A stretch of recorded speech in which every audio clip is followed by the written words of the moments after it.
We're back on the Bonneville this week, and we've had some good forward progress. Literally a 2 steps forward, 1 step back kind of week. Some rust that was a lot worse than I expected, so it changes the game a little bit. I was on a push to get ready to put the motor and trans back in the car. That's delayed ever so slightly as we correct this, so let's get into it.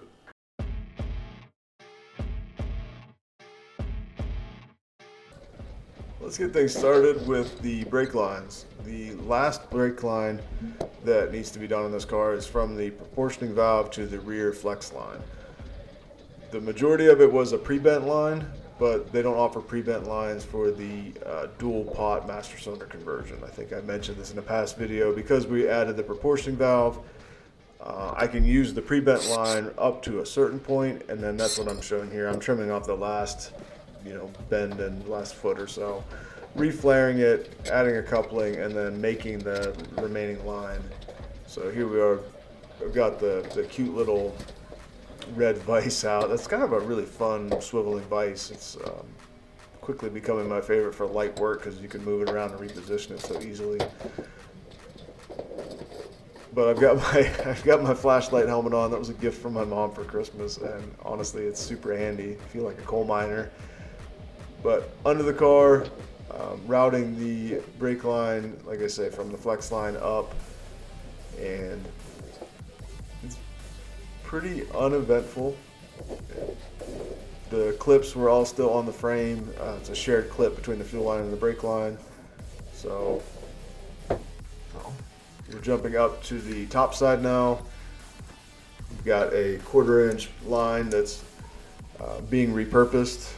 It wasn't able to be used with the like I say, the new master cylinder upgrade. So basically making that last connector piece. The fitting is a little hard to see, but it's just above the jack stand on the inside of the frame rail. So this is just a joggle, but it does go behind the steering box.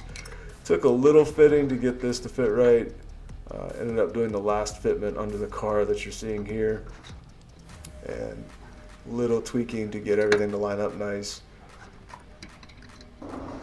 Very happy with how these brake lines turned out, and as of this point, with all the lines installed, we're ready to start filling the system, start bleeding it.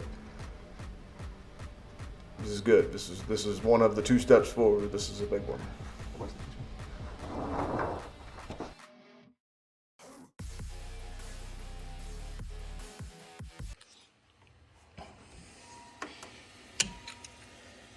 Let's go see if this works.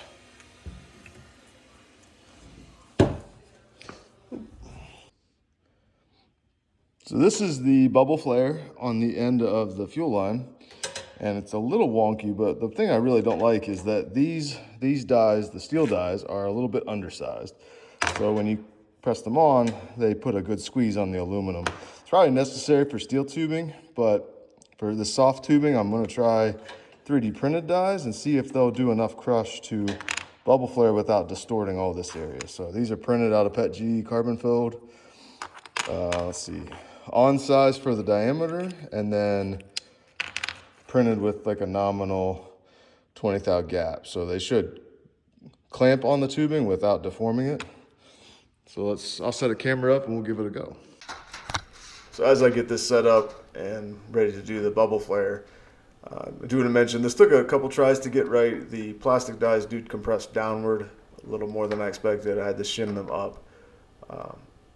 Ultimately, this was a fun exercise to see if it's possible, and I think you could dial this in a little better, but it did work. It took a few tries off camera to get it really dialed. Mint.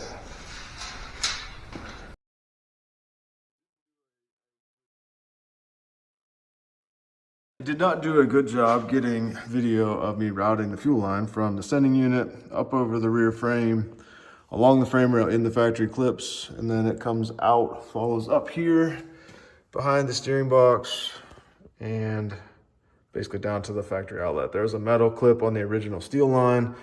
I made a plastic retainer here. So that concludes the fuel line minus the rubber section that I still have to put into the sending unit. But what I needed to accomplish here to be ready to put the motor in is done.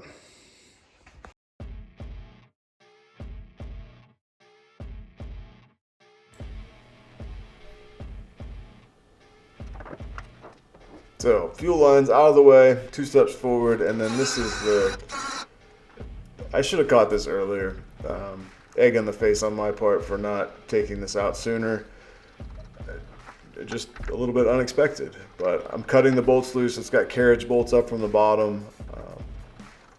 Carriage bolts are notorious. You can get them to break loose, and then as soon as you start to loosen them, they'll spin on you. Or it was better to just grind into the nuts to really relieve them, and then they spun out pretty easily. Curious that the bolts didn't match one side to the other. There were no other really obvious signs that like the transmission has been out or anything, but it's been apart at some point. I'm not sure the extent or why. It doesn't matter at this point. But transmission crossmember out. So transmission crossmember. This one's kind of neat because it had, well, neat but also problematic.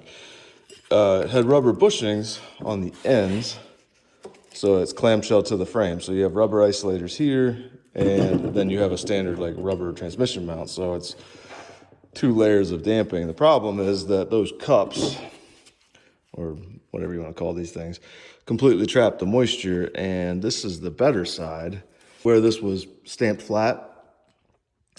Obviously, it trapped rust and moisture, and this side's strangely the better side. This side almost completely gone, so it would have come out to here. So I'm gonna have to cut this back until we get to something solid. But we need to make some reference marks so we know how far out to come, so we can fix this. Same thing on this side. Get some marks on it so we know where to, or at least measurements back to a known fixture point. And then we'll get this cleaned up. And yeah, it was a little worse than I expected. I thought there'd be some rust, but this is quite gnarly. I'm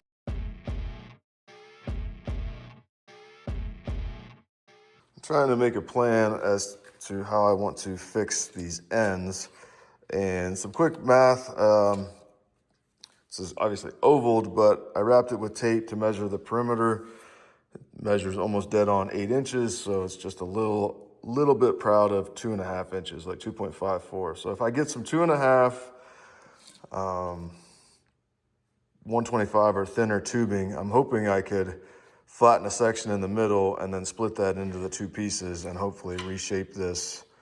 I'm gonna end up leveling this on the table, figure out my orientation, and then I'll make up some spacers that hold what was this flat off the table the correct height. So some of this still has some curve and shape to it, so I'll have to locate, put some reference marks and then figure out where my corner needs to be. Same on that end. It's gonna take a little fixing. I did look, I can't find one of these used anywhere, so I think the choice is to repair, and I want it to, that's it, just gotta repair it. So I'm gonna drop this off and get it sandblasted. It doesn't fit in my cabinet and it's cold over there. So we'll drop this off at the local blaster, get it cleaned up. I parts washed it as best I could to get the grease off. I might run a wire wheel over it just to try and take some of the heavy crud off of it. But either way, we'll come back on this one for a part 2.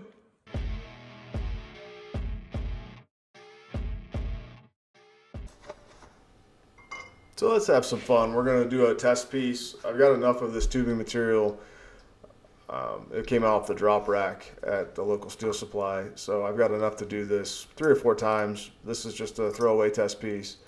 But what I'm doing is marking out, well, here I'm marking the center. I'm gonna wrap it with tape and just do a tape transfer to mark the quadrants, 0, 90, 180, 270.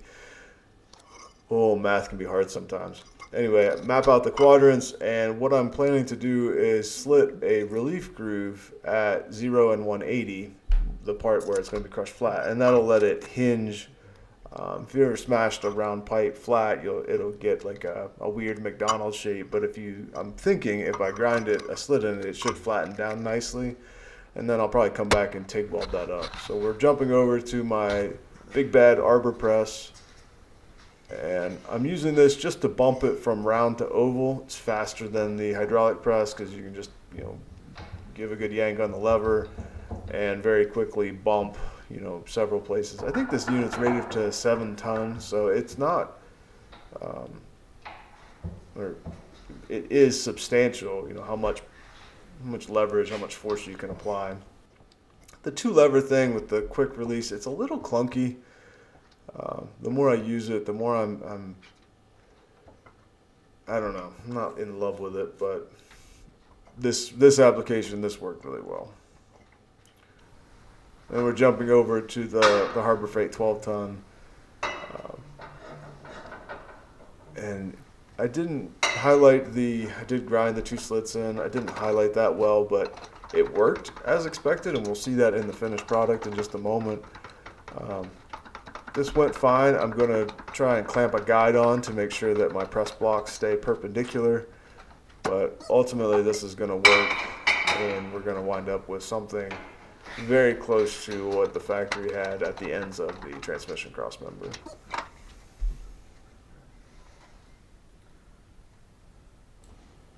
I mentioned that this is the initial test piece just to see how the process is going to work. Worked fine. This is going to be a throwaway piece. I learned a couple things in terms of like marring up the surface and putting down a sheet of rubber. But this is basically where I'm going to cut this video off. I'm going to come back next week.